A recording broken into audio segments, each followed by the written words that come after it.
in sapa in Christmas chỉ bảy vek ule hey tu chu ma hianin thin lung tinin mun lo kian se Christmas sermon thin lung tinin mun lo kian se ti thu hoi te tak takin soi kan han tu manga chan chin tha lu ka zia pum khat chang som thum pariat hi kan cheranga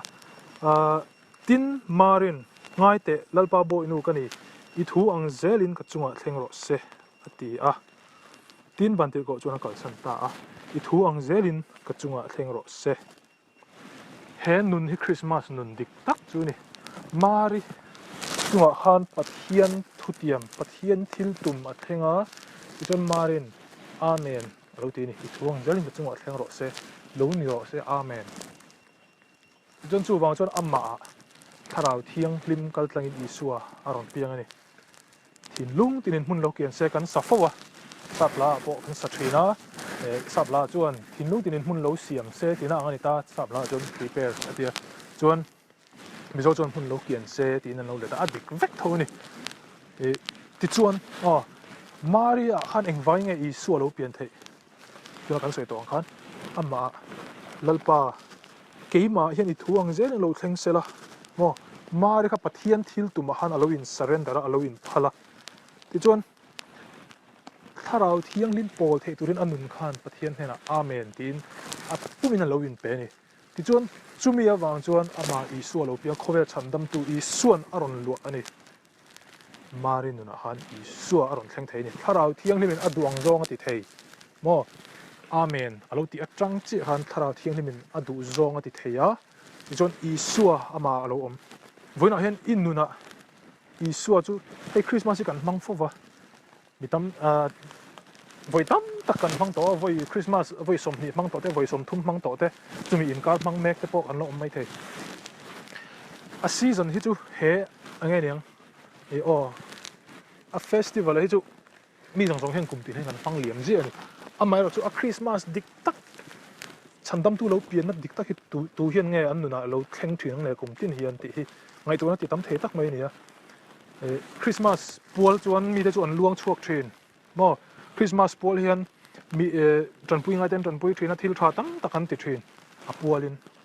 amai chu a Christmas dik tak kha kan nuna a thleng zo kem a puana thil tha mi a hru mi thil dang a kentel ti chu kan ti tha thin khop mai mo ko thana te po kan lama leng khoma te kan lama kan zaya mi te kan tran puya nge ning tholom te kan thoa thil sang sang ni dang ai point kan in khom te po atui zo Christmas zara han a Christmas tak tak ero chu marin anuna pathian thil tum le pathian ina anuna program nei kha amen alo ti awang zokin Christmas po alo theng thei zo kan chu wang chan inuna han I thuang zelin ka chunga theng lalpa I pol thei turin kanun hi ka lo da tharau thengin I ti du chu voina hen ti ta che chu nun zo ka chu ni Christmas dik tak chu ti ngai ti chon inuna pathian thil tum alo thlengang inuna Isua Krista chu alai mua ida pachon Isua Krista chu aron thang lianang heta ti sign Isua kha raipur angin I pai ve don tolo ama harawin nang ma khan anung don ani chu Christmas dik tak chu nia hei samsom hi palina chang saria hianin kan hmuwa samsom hi pali chang saria chuanin ti hian kan hmu ni kan siarang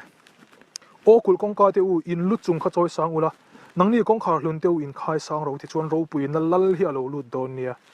ro pui na lal chu tunge ni lalpa chak tak le thil ti thei tak lalpa in dona thil ti thei tak chu ni o kul kongka te u in lu chung kha choi sang ula nangni kongkhar hlun te u in khai sang ro pui na lal chu alo lut don nia ti ni bona hen in nun ni in surrender na zel Isua ron pen lu dang Isua pathian o te kan nuna pathian on in puan na te hi sa khona awang ni lovin mo thil in zirtir na awanga thil ti ve hrim ni lovin in lai chin na zok relationship strong relationship anti in lai chin tak zok zel lo omang ring tu na hian hemi apoi mo ber mo te thin ke pe chuan in lai chin na relationship hi pathian ni na in lai chin na nung nei hi adik tak nei hi pathian min mangai ni ti khatu chon chu nun chu anei thin